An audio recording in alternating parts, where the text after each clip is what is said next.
Hello class, welcome back बच्चों। तो प्यारे बच्चों, स्टार्ट करते हैं नया लेक्चर। बेटा, लास्ट लेक्चर में ना हम डोमेस्टिक टेरिटरी की डेफिनेशन पढ़ रहे थे। हमने chapter number 2 basic concept of macro economics start कर लिया था। अब बेटा बात को वहीं से आगे बढ़ा रहे हैं। तो वो डोमेस्टिक टेरिटरी की डेफिनेशन कंप्लीट करने के बाद उस पर बेस्ड कुछ क्वेश्चन और फिर बेटा नॉर्मल रेजिडेंट की डेफिनेशन कंप्लीट करनी है। आज का टारगेट थोड़ा सा बड़ा है, चुप रहना पड़ेगा तभी पूरा हो सकता है। तो बेटा आप बात करते हैं पहले डोमेस्टिक टेरिटरी की फटाफट से। बेटा डोमेस्टिक टेरिटरी की डेफिनेशन में ना तीन अलग अलग पोर्शन है। एक तो मीन्स पोर्शन है, देन बेटा इंक्लूड्स पोर्शन है, देन बेटा डज नॉट इंक्लूड पोर्शन। बेटा मीन्स पोर्शन क्या कहता है? मीन्स पोर्शन ये कहता है domestic territory means political frontier of any country. Political frontier मतलब geographical boundary of any country, ये हमारी जनरल सेंस भी कहती है। पर बेटा जब वो तीन चीजें इंक्लूड कराता है ना, ये हमारी जनरल सेंस दूर दूर तक सोच नहीं सकती। सबसे पहले उसने क्या कहा था? Ships and aircraft owned and operated by the normal resident between two और मोर कंट्री। बेटा अगर किसी भी देश का नॉर्मल रेजिडेंट ऑनर या ऑपरेटर हो किसी शिप का, वेसल का, एरोप्लेन का, एयरक्राफ्ट का, चाहे वो बेटा शिप, वेसल, एरोप्लेन, एयरक्राफ्ट दुनिया के किसी भी दो देश के बीच में क्यों ना हो, it is considered as the domestic territory of India only. याद है बात? पुरानी बात। आगे बढ़ाते हैं। इंक्लूड पोर्शन का पॉइंट नंबर 2 क्या था? Fishing vessel, oil and natural gas break and floating platform operated by the normal resident in the international water where they have the exclusive right of operation। बेटा चाहे fishing vessel है, चाहे oil and natural gas break है, चाहे floating platform है, मतलब कुछ भी जो पानी के ऊपर तैर सकता है, कुछ भी है, अगर वो इंटरनेशनल वाटर में चल रहा है और बेटा उसको चलाने वाला इंडियन है, और बेटा वो इंटरनेशनल वाटर में इसलिए चल रहा है क्योंकि आपने एक्सक्लूसिव राइट खरीद रखे हैं, तो बेटा वो इंडिया ही है। ठीक है जी। और फिर बेटा लास्ट पॉइंट हमने बात की थी embassies, consulates and military establishment of a country located abroad. बेटा किसी भी देश के एम्बेसी, कॉन्सुलेट्स और मिलिट्री एस्टेब्लिशमेंट अगर किसी भी दुनिया के देश में है तो बेटा उसी देश का पार्ट माने चाहिए। यानी कि Indian embassy in Australia, it is India. Indian consulates in Sri Lanka, it is India. Indian military establishment in Russia, it is India.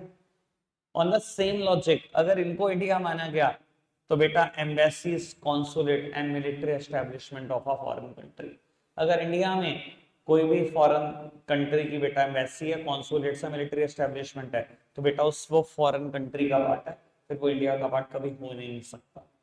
इतना पढ़ गए थे। कोई पॉइंट रिपीट कराने का इच्छुक को बताओ। अच्छा से क्लियर है? ठीक है जी, चलो ठीक है, फिर आगे बढ़ सकते हैं। बेटा पॉइंट नंबर 2, डोमेस्टिक टेरिटरी की डेफिनेशन यहाँ फिनिश हो जाएगी, इस पर बेस पे हम क्वेश्चन करेंगे। बेटा पॉइंट नंबर 2 क्या कहता था? पॉइंट नंबर 2 कहता है इंटरनेशनल ऑर्गेनाइजेशन लाइक, देखो हो बहुत सारी सकती हैं, एग्जांपल के तौर पे बोलो तो WHO, UNO, united nation organization, world health organization, world bank हो सकता है, IMF हो सकता है, इंटरनेशनल मॉनेटरी फंड, या कोई और भी इंटरनेशनल ऑर्गेनाइजेशन हो सकती है।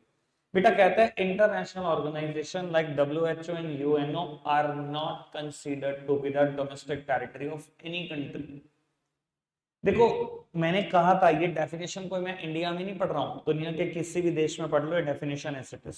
और दुनिया का कोई देश पढ़ ले, डज नॉट इंक्लूड में क्या लिखा है कि इंटरनेशनल ऑर्गेनाइजेशन किसी भी देश की डोमेस्टिक टेरिटरी का पार्ट नहीं है। यानी कि कोई भी देश नहीं कह सकता कि ये मेरी टेरिटरी का पार्ट है, एक देश भी क्लेम नहीं कर सकता। अगर WHO का ऑफिस इंडिया में भी है ना, इंडिया ये नहीं कह सकता कि WHO मेरा हो गया। International organization located within the geographical boundary of any country, और ये बात लिखी हुई है डज नॉट इंक्लूड में, चाहे आपकी देश के ज्योग्राफिकल बाउंड्री के अंदर क्यों ना है, आप तब भी नहीं कह सकते कि हमारे देश की जो मतलब डोमेस्टिक टेरिटरी का पार्ट है, कभी भी नहीं मानते हम। क्लियर है बेटा बात? और घूम फिर के अगर आप समझो ढंग से तो मकसद भी सही है बिल्कुल। इंटरनेशनल ऑर्गेनाइजेशन से कमा सकते हो, मतलब WHO को कहोगे इंडिया में टैक्स दे दे, यूएनओ को कहोगे, कोई देश कह सकता है इनको कि टैक्स दे दो? तभी तो बेटा इनको किसी भी देश की टेरिटरी का पार्ट नहीं माना जा रहा, ताकि कोई देश ये ना कहते कि इसमें जो इनकम कमा रहे हो वो हमारे देश के इनकम लाओ हमें टैक्स दे दो। इसी वजह से इनको किसी भी देश का पार्ट नहीं माना जा रहा, यानी कि वर्ल्ड वाइड इनसे कोई टैक्स लिया ही नहीं जा सकता। क्लियर है बेटा बात? मैंने मतलब बहुत डिटेल में जाके बता रहा हूँ, क्योंकि ये सेम कंसेप्ट जो इको में आप पढ़ रहे हो ना, इनकम टैक्स में भी है, इसी वजह से मैं गाइड कर पा रहा हूँ आपको। चलो खैर आगे बढ़ाते हैं बेटा। अब ना हम एक क्वेश्चन करने जा रहे हैं जिसमें 9 पॉइंट है, which of the following are covered under the domestic territory of India, और ये 9 पॉइंट है। करने के लिए आपके पास 3 मिनट है, ठीक है जी। आप एक बार अपनी नोटबुक में सॉल्व करो, फिर डिस्कस करते हैं। 3 मिनट आपके हैं, उसके बाद सारे मिनट मेरे। चलो जी पुत्र, डिस्कस करते हैं एक बार। बेटा क्वेश्चन पूछा गया, which of the following are covered under the domestic territory of India, इनमें से क्या क्या domestic territory of India consider होगा। सबका ही नंबर आएगा बेटा आज, ठीक है ना। डोमेस्टिक टेरिटरी में शायद 9 पॉइंट है, लेकिन आगे मेरे पास नॉर्मल रेजिडेंट की डेफिनेशन पढ़ाने के बाद भी पॉइंट है, ठीक है जी। पानी an Indian company in London, yes बेटा। बहुत सारी बातें आपको एक हिंट दे देता हूं, मीन्स पोर्शन से। दैट मीन्स इंडिया क्या है, political frontier of India, India की ज्योग्राफिकल बाउंड्री है। सारा ज्यादातर क्वेश्चन इन 9 में से बेटा मीन्स पोर्शन से कवर हुई गई। अच्छा एक बात बताओ, लंदन में इंडियन कंपनी है तो लंदन में ये इंडिया की डोमेस्टिक टेरिटरी कैसे है? लंदन इंडिया की डोमेस्टिक टेरिटरी है? नहीं, अगर तो चाहती है, मैं तो पक्का एग्री करता हूं कि लंदन को इंडिया में ले, पर है नहीं बेटा वो। It is not domestic territory of India, ठीक है जी। अंशी पुत्र Gargi, Indian embassy in Japan, yes Indian embassy दुनिया के किसी भी कोने में क्यों ना हो, ये इंडिया है। आगे बढ़ते हैं, Microsoft office in India, Riddhi नहीं है, क्यों? इंडिया के अंदर नहीं है, इंडिया की डोमेस्टिक टेरिटरी में नहीं है। कौन सा पोर्शन डज नॉट इंक्लूड का है जो इसको बाहर करा देगा? है ही नहीं ऐसा कोई पोर्शन भाई। सिर्फ माइक्रोसॉफ्ट का ऑफिस देखना है क्या? ये नहीं देखना कि इंडिया के अंदर, इंडिया के अंदर है ना। मीन्स पोर्शन क्या कहता है, पॉलिटिकल फ्रंटियर ऑफ इंडिया। यार ये तो इंडिया है ही है, इसमें कहने की क्या बात है, ठीक है ये इंडिया है। आगे बढ़ो जी। Antara branch of SBI in China, State Bank of India की ब्रांच चाइना में नहीं, ये तो चाइना की डोमेस्टिक टेरिटरी का पार्ट है। Ritesh, company in India owned by a Japanese, yes company in India है तो इंडिया में, कौन ऑन कर रहा है उससे क्या फर्क पड़ता है? तो मजाक बना रहे हैं, कंफ्यूज कर रहे हैं आपको, ठीक है जी। अभी तक अगर मैं पांचों की बात करूं ना, 5 पढ़ दिए, मींस पोर्शन सही है सब कुछ। Sahani, Russian embassy in India, it is the part of domestic territory of Russia only, does not include का पहला पॉइंट बाहर निकलता है, ठीक है जी। Parth, office of Reliance Industries in New York, नहीं ये तो भैया न्यूयॉर्क का पार्ट है, अमेरिका का पार्ट हो गया, ठीक है जी। इंडिया का पार्ट कैसे हो सकता है? आगे बढ़ते हैं जी। Prachit, Tata rented its building to Google in America, बेटा टाटा की कोई बिल्डिंग अमेरिका में है, उसने गूगल को रेंट पर दी थी, तो सर उससे क्या हो जाता है? टाटा का नाम लेके इंडिया में निकलवाना चाहते हो क्या? वो डोमेस्टिक टेरिटरी ऑफ इंडिया बन जाएगी? अमेरिका में बिल्डिंग है, अमेरिका की डोमेस्टिक टेरिटरी का पार्ट रहेगी। हाँ जी sir Divya, branch of foreign bank in India, it is the domestic territory of India. बहुत सारे फॉरेन बैंक की ब्रांच इंडिया में आज भी है, स्टैंडर्ड चार्टर्ड बैंक है, सहारनपुर में भी है, एटीएम भी लगा हुआ है। It is considered as domestic territory of India only. तो ये कह दोगे कि अमेरिका की होगी जगह? खुद सोचो, जनरल सेंस है। क्लियर बात? 9 के 9 पॉइंट डन। किसके सारे सही? बस 3 ही बच्चों के सारे सही हैं, अच्छा सही है। क्या हो गया भाई, ऐसा तो कुछ था भी नहीं इसमें। चलो कोई आगे बढ़ते हैं।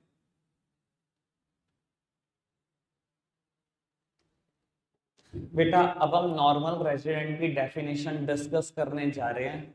ये डेफिनेशन और अच्छी है, डोमेस्टिक टेरिटरी से भी ज्यादा अच्छी है ये डेफिनेशन नॉर्मल रेजिडेंट की, ठीक है जी। समझते हैं जरा इसको और ढंग से, क्या होता है नॉर्मल रेजिडेंट। वैसे बता देता हूँ, डोमेस्टिक टेरिटरी की जब डेफिनेशन बढ़ रहे थे तो 2 या 3 बार ये वर्ड, इंक्लूड पोर्शन के पहले पॉइंट में भी आया, ships and aircraft owned and operated by the normal resident.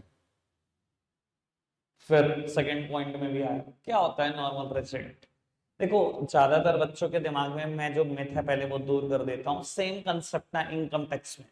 जिस दिन पहले दिन इनकम टैक्स पढ़ना शुरू करोगे ना, यही पढ़ा रहा होगा टीचर आपको सबसे पहले दिन। तो थोड़ा सा मैं और क्लैरिटी से समझा सकता हूँ। बेटा ज्यादातर दुनिया समझती है कि रेजिडेंशियल स्टेटस ना सिर्फ इंसानों का निकलता है। बहुत बड़े मिथ में जी रहे। मेरे ऑफिस में कोई आता है ना बेटा, मान लो किसी कंपनी का डायरेक्टर है, और वो पूछता है हमारे से कि मेरी रिटर्न इंडिया में फाइल होगी या फॉरेन में होगी, क्योंकि मैं कुछ दिन फॉरेन में भी रहा हूँ, कुछ दिन इंडिया में भी रहा हूँ, मैंने दोनों जगह से इनकम कमाई है, मुझसे अगर पूछा जाता है तो हम क्या करते हैं, डायरेक्टर का रेजिडेंशियल स्टेटस अलग चेक करते हैं और उसकी कंपनी का रेजिडेंशियल स्टेटस अलग चेक करते हैं। यानी कि ऐसा भी हो जाता है कुछ कुछ केस में कि कंपनी तो आ रही है रेजिडेंट ऑफ इंडिया और उसी कंपनी का डायरेक्टर आ रहा है रेजिडेंट ऑफ अमेरिका। ऐसा भी हो जाता है, या उल्टा भी हो जाता है, भैया जो डायरेक्टर है वो तो रेजिडेंट ऑफ इंडिया आ रहा है और जो बेटा कंपनी है वो रेजिडेंट ऑफ अमेरिका आ रही है। ऐसा भी हो जाता है। यानी कि अगर आप नॉर्मल रेजिडेंट हो या नहीं हो चेक कर रहे हो, तो ये सिर्फ इंडिविजुअल्स का नहीं होता, ये इंस्टीट्यूट्स का भी होता है। That simply means artificial person का भी रेजिडेंशियल स्टेटस चेक होता है। ठीक है जी। तो बेटा डेफिनेशन की शुरुआत ही ऐसी है, normal resident means any individual और institute who ordinarily resides in a country and whose center of economic interest also lies in that country। बेटा ज्यादातर ना मैं बोलने पे ही विश्वास दूंगा, लिखने पर नहीं। ठीक है ना, लिखा आपकी बुक में भी है, आपने नोट्स भी बनाए।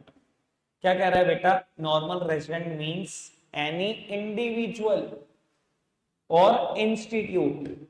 बेटा ये तो जीते जागते इंसान हो गए इंडिविजुअल, और इंस्टीट्यूट आर्टिफिशियल पर्सन। जो जीते जागते इंसान है, पर लॉ में बेटा एक प्रोसीजर दिया गया, हमने पूरा करके उनको बना लिया। जैसे कि पार्टनरशिप फर्म होगी, कंपनी होगी। पार्टनरशिप फर्म कुछ खाती है, कंपनी दौड़ती है, सांस लेती है, आर्टिफिशियल पर्सन है ना। तो बेटा बोला जा रहा है कि नॉर्मल रेजिडेंट कौन बनेगा, कोई भी इंडिविजुअल बन सकता है, कोई भी इंस्टीट्यूट बन सकता है, प्रोवाइडेड ये दो शर्तें पूरी कर ली। क्या है दो शर्तें, who ordinarily resides in a country and whose center of economic interest also lies in that country। बेटा what do you mean by the ordinarily resides in a country? बेटा इनकम टैक्स में बहुत अच्छे से पढ़ाया जाएगा, लेकिन मैं सिर्फ यहाँ पर एक ही बात बोलूंगा और मैं बता देता हूँ, किसी बुक में नहीं लिखी है बात, 12th क्लास की, फिर भी बता देता हूँ। Ordinarily resides in a country का मतलब क्या होता है, ऑर्डिनरली किसी कंट्री में रहने का मतलब क्या होता है बेटा, अगर आप किसी कंट्री में 182 दिन से ज्यादा रह जाते हो तो बेटा आप माना जाता है कि आप ऑर्डिनरली उसी कंट्री में रहते हो। भाई 365 दिन है, उसका आधा कर लो। अगर 182 दिन से ज्यादा रह गए, मतलब 183 84 85 दिन रह गए, आधे से ज्यादा जिस देश में रह गए, तो माना जाएगा कि नॉर्मली आप उसी देश में रहते हो। who ordinarily resides in a country and whose center of economic interest also lies in that country। What do you mean by the term center of economic interest? ये क्या चीज होती है center of economic interest? बेटा center of economic interest ना ये word तीन अलग अलग शब्दों से मिलकर बने। देखो ये तीन वर्ड है, अर्निंग, स्पेंडिंग और एक्यूमुलेशन। अगर आप किसी देश में कमा रहे हो, उसी देश में खर्च कर रहे हो, उसी देश में जोड़ रहे हो, तो माना जाता है आपका सेंटर ऑफ इकोनॉमिक इंटरेस्ट वही कंट्री आ गया। ठीक है, किसी कंट्री में कमाना, अर्निंग, स्पेंडिंग खर्चना, एक्यूमुलेशन जोड़ना। अगर बेटा ज्यादातर पोर्शन आपका एक ही कंट्री में हो रहा है, ये तीनों, तो बोला जाएगा सेंटर ऑफ इकोनॉमिक इंटरेस्ट वो कंट्री। अब आपके और हमारे हिसाब से सोचो, क्या हम सब नॉर्मल रेजिडेंट ऑफ इंडिया है? बिल्कुल 100% केस में हम नॉर्मल रेजिडेंट ऑफ इंडिया है। क्यों? Individual ordinarily resides in a country, हम तो 365 दिन में भी कहीं नहीं जा रहे। और सेंटर ऑफ इकोनॉमिक इंटरेस्ट आपका तो अभी कुछ नहीं है, मेरा तो यही है, यहीं कमा रहे, यहीं खा रहे, यहीं जोड़ रहे। कोई दिक्कत, कोई परेशानी तो नहीं? समझ में आई अभी तक सारी बात? इंडिविजुअल भी हो सकता है, इंस्टीट्यूट भी हो सकता है, दो शर्तें पूरी कर लो, ordinarily resides in a country and centre of economic interest also lies in that country. ठीक है जी। अब इतना डस नॉट इंक्लूड पोर्शन इसका काफी बड़ा है, डस नॉट इंक्लूड पोर्शन, बस कोशिश करते हैं ये पूरा कर लो बेटा। डस नॉट इंक्लूड पोर्शन में ना टोटल 6 पॉइंट है। सबसे पहला पॉइंट कहता है फॉरेन टूरिस्ट और visitor who visit the country for the purpose of recreation, holiday, medical treatment, study, sports, conferences. बेटा पॉइंट बहुत बड़े बड़े हैं, ऐसा लगता होगा आपको कि याद करना बहुत मुश्किल होगा, लेकिन बेटा जब करोगे ना तो मिनटों में याद हो जाएगा, क्योंकि मैं कुछ शॉर्टकट भी बताऊंगा। और मेरे को कभी वैसे बिलीव नहीं है कि डायरेक्टली पेपर में 3 नंबर या 6 नंबर में डेफिनेशन लिखने को, इस पर बेस्ड वैसे ही क्वेश्चन आएंगे जैसे अभी हमने क्वेश्चन किया, अगर आया कभी तो। डायरेक्टली डेफिनेशन कभी नहीं आएगी, तो ज्यादातर रटने की भी जरूरत नहीं है, बस थोड़ा बहुत मोटी मोटी बात पता होनी चाहिए। कहता है नॉर्मल रेजिडेंट में कौन नहीं आएगा, डस नॉट इंक्लूड में लिखा है। कहता है फॉरेन टूरिस्ट और विजिटर्स ये नहीं आएंगे, वो visit the country for the purpose, हो अगर इनके लिए कुछ पर्पस है। बेटा ये पर्पस मैं बड़े आराम से याद करा देता हूं। आर ने ना बेटा एचएम की पढ़ाई करी और एसएससी का भी पेपर दिया। HM hotel management, staff selection का वो आपने पढ़ाई होगा, एसएससी के बारे में भी सुना ही है बेटा। Recreation, holiday, medical treatment, study, sports, conferences. बेटा अब समझाता हूं, इसके ऊपर बेस्ड एग्जांपल देता हूं। ऑस्ट्रेलियन टीम ना, क्रिकेट टीम इंडिया दौरे पे आ रही है, इंडिया के साथ मैच खेलने, और बेटा 2 महीने तक उनका स्टे इंडिया में है। क्या ये कह दोगे कि ये नॉर्मल रेजिडेंट ऑफ इंडिया, क्या कहते हैं जनरल सेंस, इंडिया के रेजिडेंट बन जाएंगे वो मैच खेलने आने पर? कभी भी नहीं बनेंगे बेटा।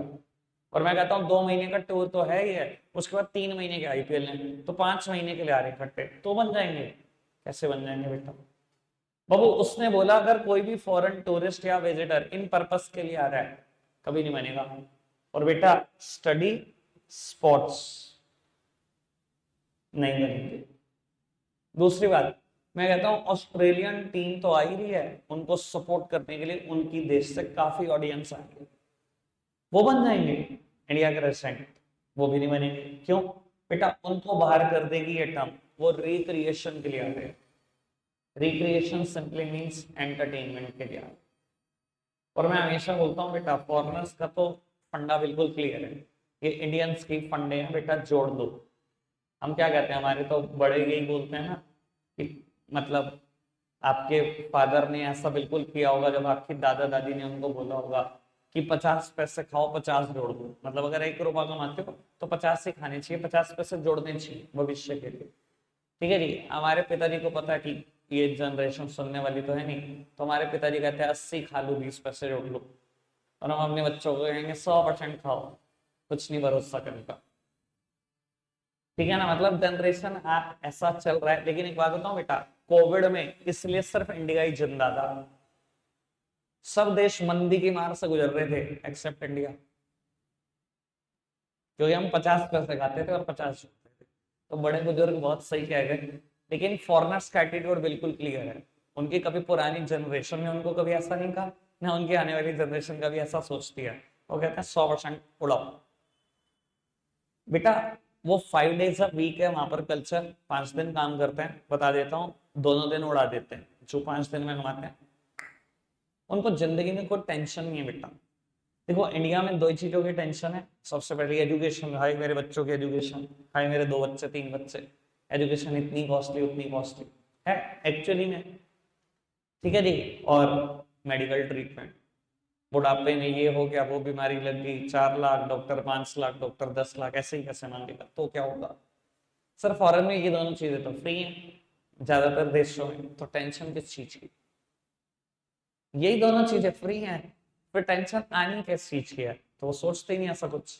वो क्या करते हैं बेटा, 1 हफ्ते में 5 दिन काम किया, अच्छा कितने बक्स अर्न करे, अच्छा $500, चलो उड़ाते हैं। उन्होंने क्या करना है, सैटरडे क्लब में घुसना है, मंडे सुबह निकलना है, उनके लिए एंजॉयमेंट ये है। ठीक है जी। और ज्यादातर लोग जो वहां स्पेंड नहीं करते, वो सीधा ये करते हैं कि जोड़ रहे हैं जोड़ रहे हैं जोड़ रहे हैं, 6 महीने तक जोड़ रहे हैं, 6 महीने जॉब करी, जॉब को करी टाटा बाय बाय, ठीक है जी, वीजा लगवाया इंडिया का और इंडिया आ गए। भैया सीधा आते ही हैंड यहाँ 84 से मल्टीप्लाई हो जानी है,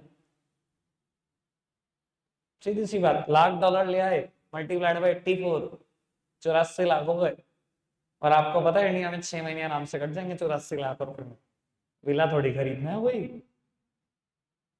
उन्होंने क्या कहना है, गोवा 6 महीने के लिए कमरा बुक, या 3 महीने के लिए बुक, 2 महीने तो बीच बीच हो जाएंगे वो,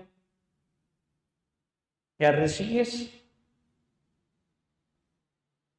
ठंडे जगहों पे रहते हैं वो, क्योंकि उनकी बॉडी सूट नहीं करती ऐसे टेम्परेचर को, 45-50। ठीक है ना जी। मैंने तुम्हारे साथ शायद गर्मियों में ये इंसिडेंट भी शेयर किया था। इंग्लैंड में इस बार टेम्परेचर 26 डिग्री सेल्सियस हुआ, तो उन्होंने डिक्लेयर कर दिया हीट वेव। मैंने कहा मजाक कर रहे हो हीट वेव हमारे सहारनपुर में 50 था। तो भैया उनका फंडा बिल्कुल क्लियर है, वो रिक्रिएशन के लिए इंडिया बार बार आते हैं। आप क्या कह दोगे, आप इंडिया के रेजिडेंट बन गए, वो 6 महीने के लिए आते हैं, हर साल में से 6 महीने कई फॉरेनर्स इंडिया में बिताते हैं। तो क्या नॉर्मल रेजिडेंट ऑफ इंडिया बन गए? कभी भी नहीं बिता। अगर आप इन 6 पर्पस के लिए आ रहे हो तो कभी भी इंडिया के रेजिडेंट नहीं बनेंगे बेटा। एक बड़ी फेमस यूनिवर्सिटी है यहाँ पर फगवाड़ा में, आपने शायद सुना हो, LPU, lovely professional university, Jalandhar के पास। बेटा 26 नेशनल्स के स्टूडेंट यहाँ पढ़ रहे हैं, मतलब 26 देशों के स्टूडेंट यहाँ पढ़ रहे हैं बेटा। स्टडी के लिए यहाँ आए हैं, 4-4 साल रहेंगे, 4-4 साल। कोई 5 साल का कोर्स परस्यू कर रहा है, कोई 4 साल का, कोई 3 साल का। क्या वो इंडिया के रेजिडेंट बन जाएंगे? नहीं बेटा। अगर आप इन पर्पस के लिए आ रहे हो, जितना मर्जी बड़ा आपका स्टे हो, आप इंडिया के रेजिडेंट नहीं बन सकते। क्लियर है? Okay. Recreation, holiday, medical treatment, study, sports, conferences. आगे बढ़ाएंगे। चलो चलो बेटा, पॉइंट नंबर 2, ये क्या कहता है, बहुत तगड़ा पॉइंट है। तो वो लिखने पे जोर है नहीं, तो कोशिश करना मैं 2-3 बार बोलूं तो 2-3 बार में आपके कानों में समा जाए वो पॉइंट। बेटा कहता है foreign staff of embassies, comma, officials, comma, diplomats and member of armed force of a foreign country located in a given country. ठीक है जी, है तो पॉइंट काफी बड़ा बेटा। इसने ना मतलब काफी सारी बातें एक साथ बोली, और उसके बाद टर्म है located in a given country, located in a given country. Analysis बहुत बहुत ज्यादा तगड़ा होगा, इसलिए आराम से सुनना बेटा। क्या बोला? Foreign staff of embassy, officials, diplomats and member of armed force of a foreign country, और कहता है located in a given country. अगर ये चारों किसी एक कंट्री में लोकेटेड है तो उसके नॉर्मल रेजिडेंट नहीं बनेंगे। डज नॉट इंक्लूड में ना। ठीक है जी बाबू, मेरे लिए located in a given country India, क्योंकि मुझे समझ उसके हिसाब से आए, तो मैंने मान लिया इंडिया। ठीक है जी, मैं एक एक करके चारों बातें क्लियर कर दूंगा, पहले आपके लिए सामने देखना। मेरे लिए located in a given country India. अब उसने बोला फॉरेन स्टाफ ऑफ एम्बेसी, पहली बात ये बोली फॉरेन स्टाफ ऑफ एम्बेसी बेटा located in a given country.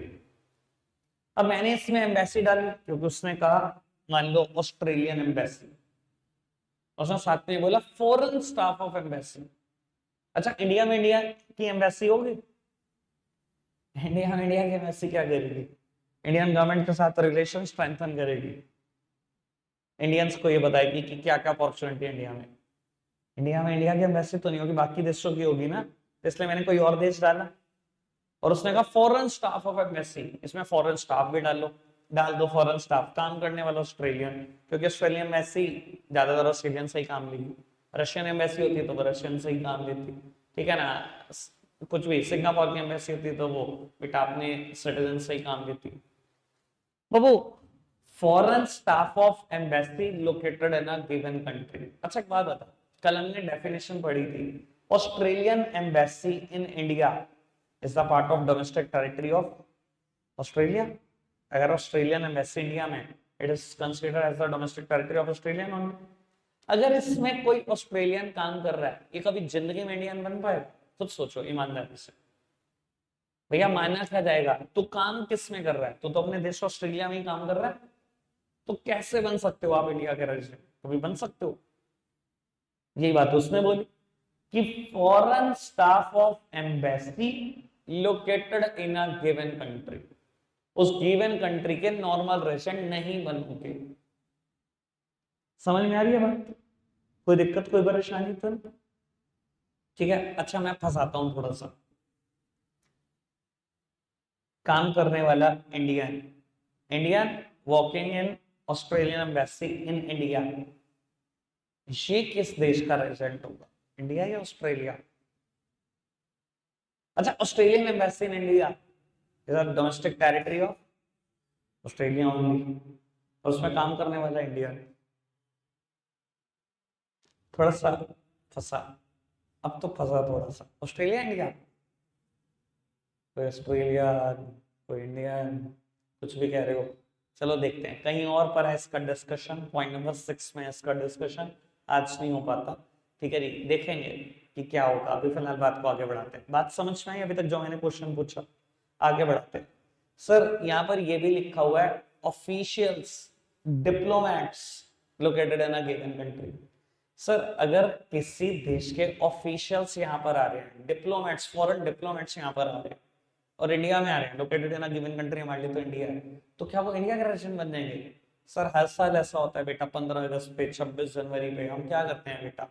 बुलाते हैं ना, इनविटेशन देते हैं ना बेटा, किसी देश के प्रेसिडेंट को, किसी देश के पीएम को, वहां की मीडिया भी आती है, कोई और ऑफिशियल डिप्लोमेट्स भी आते हैं बेटा। जब वो इंडिया आएंगे तो इंडिया के रेजिडेंट बन जाएंगे। क्या बात कर रहे हो?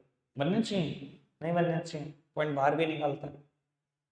ठीक है जी, ऐसे ही बेटा कहता है, फोर्थ पॉइंट है member of armed force located in a given country. Again given country is India, और मैं कहता हूं बेटा इसमें रशिया ने ना मिलिट्री एस्टेब्लिशमेंट लगाई। बेटा Russian military establishment in India as a part of domestic territory of Russia only. कल पढ़ा था डोमेस्टिक टेरिटरी की डेफिनेशन, एम्बेसी, कॉन्सुलेट और मिलिट्री एस्टेब्लिशमेंट के बारे में पॉइंट पढ़ा। अगर मैं कहूं बेटा इसमें काम करने वाले जो मेंबर हैं आर्म्ड फोर्स के, वो बेटा Russian member of armed force of a foreign country located in a given country, ऐसा है फोर्थ पॉइंट। बेटा इसमें काम कर रहे जो आर्म्ड फोर्स के मेंबर है वो सब रशियन है। अरे जब यही डोमेस्टिक टेरिटरी ऑफ रशियन नहीं बने, इसमें काम कर रहे हैं रशियंस, कैसे बेटा आप नॉर्मल रेजिडेंट ऑफ इंडियन बना दोगे उसको? किस देश के रेजिडेंट बने रहेंगे बेटा? वो रशिया के बने रहेंगे। समझ में आती है बेटा बात? कि अगर कोई मेंबर है आर्म्ड फोर्स का फॉरेन कंट्री का, तो बेटा किसी और देश का वो नॉर्मल रेजिडेंट कभी हो ही नहीं सकता। कोई दिक्कत, कोई परेशानी? अभी तक इतनी बात है, सारी बात बहुत अच्छे से क्लियर हो गई, आगे बढ़ सकते हैं। 2 ही पॉइंट डन हुए अभी तक, 10 नॉट इंक्लूड के, अभी 4 और बचते हैं मेरे पास।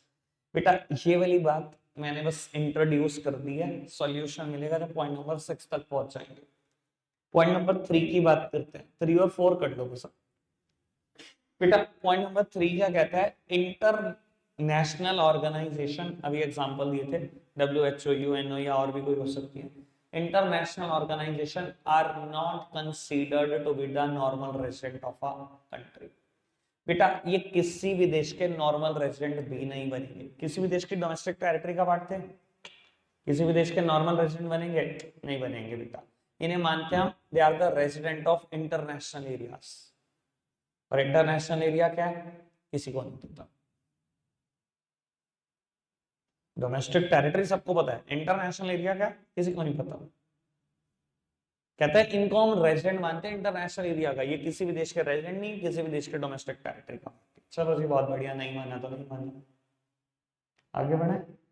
बाबू ये तो हो गई इंटरनेशनल ऑर्गेनाइजेशन की बात। अब बड़े काम की बात है, employees of international organization as considered to be the normal resident of a country to which they belong, not where they work from। बेटा अगर कोई एम्प्लॉई है किसी इंटरनेशनल ऑर्गेनाइजेशन का, तो उस देश का रेजिडेंट बना रहेगा जिसको वो बिलोंग करता है, उस देश का नहीं कि जहां वो काम करता है।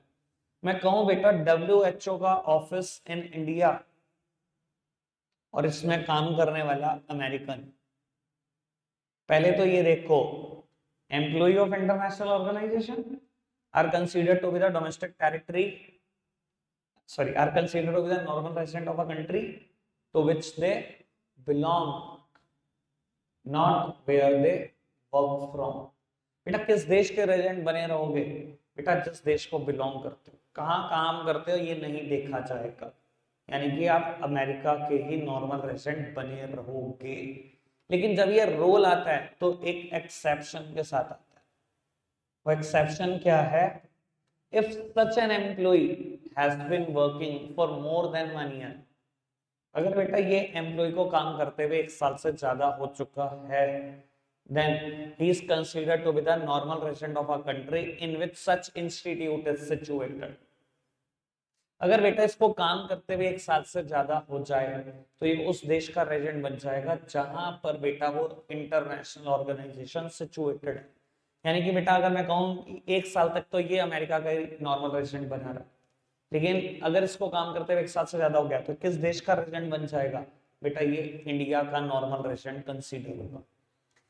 अब वो नॉर्मल रेजिडेंट की डेफिनेशन में ना 1 साल की अहमियत बहुत ज्यादा है, ध्यान रखना। ऐसा क्यों कर रहे हैं बेटा, 1 साल को इतनी प्रायोरिटी क्यों दे रहे हैं? अगर ये अमेरिकन बेटा काम करते हुए इंडिया में 1 साल से ज्यादा हो चुका है ना, इसको बाय डिफॉल्ट इसका सेंटर ऑफ इकोनॉमिक इंटरेस्ट ना इंडिया आने लगेगा। देखो कमा इंडिया से ही रहा होगा, ये खर्च भी इंडिया में ही रहा होगा, और अगर जब 1 1.5 2 साल से ज्यादा हो जाता है ना तो बंदा फैमिली लेके शिफ्ट हो जाता है, जुड़ना भी वहीं शुरू हो जाता है। समझ में आ रही बात? 1 साल की इंपॉर्टेंस ना इस डेफिनेशन में बहुत ज्यादा, आगे भी पता लगेगा आपको इसके बारे में। क्लियर? मैंने अभी तक 4 ही पॉइंट बोले, बस इन्हीं को ही रिवाइज कर लो बेटा 1 मिनट लगाकर, फिर पैक कर। नॉर्मल रेजिडेंट क्या है बेटा? कोई भी इंडिविजुअल और इंस्टीट्यूट, प्रोवाइडेड ये 2 शर्तें पूरी हों। अगर ऑर्डिनरली किसी कंट्री में रह रहे हो और आपका economic interest, centre of economic interest भी वही कंट्री है, तो आप बेटा उस देश के रेजिडेंट बन जाओगे। बेटा डज नॉट इंक्लूड में 4 बातें पढ़ी, फॉरेन टूरिस्ट और visitor who visit the country for the purpose of recreation, holiday, medical treatment, study, sports, conferences. In 6 purpose के लिए कोई भी फॉरेन टूरिस्ट या विजिटर इंडिया में आता है तो इंडिया का रेजिडेंट नहीं बनेगा। Foreign staff of embassies, officials, diplomats and member of armed force of a foreign country located in a given country। मैंने given country डाली इंडिया, फॉरेन स्टाफ डाला किसी एम्बेसी में, कोई फॉरेन एम्बेसी डाली और उसमें फॉरेन स्टाफ डाला, ये बेटा इंडिया का रेजिडेंट नहीं बनेगा। लेकिन मैंने क्वेश्चन पूछ लिया आपसे, देखो छोटे मोटे काम, ऑस्ट्रेलियन एम्बेसी, ऑस्ट्रेलिया से बंदा नहीं बुलाएगी छोटे मोटे काम के लिए। मैं कहता हूँ झाड़ू पोछा करने के लिए, चाय पानी पिलाने के लिए कोई बंदा चाहिए उनको, तो ये ऑस्ट्रेलिया से नहीं आएगा, ये तो इंडियन ही हायर कर लेंगे यहीं से, वही वही सस्ता पड़ेगा, तो उन्होंने इंडियन हायर कर लिया। अब ये किस देश का रेजिडेंट होगा, ये क्वेश्चन मार्क है। ठीक है, कल देखेंगे इसको। फिर अभी हमने 3rd पॉइंट पढ़ा, इंटरनेशनल ऑर्गेनाइजेशन किसी भी देश के रेजिडेंट नहीं होती। फिर हमने 4th पॉइंट पढ़ा, अगर कोई एम्प्लॉई है इंटरनेशनल ऑर्गेनाइजेशन का तो उस देश का रेजिडेंट माना जाएगा जिसको बिलोंग करता है। एक्सेप्शन ये है बेटा, अगर उसको काम करते हुए 1 साल से ज्यादा हो गया तो उस देश का रेजिडेंट माना जाएगा जिस देश में वो इंटरनेशनल ऑर्गेनाइजेशन सिचुएटेड है। ठीक है जी, लगता है आज के लिए इतना ही है प्यारे बच्चों, बाय।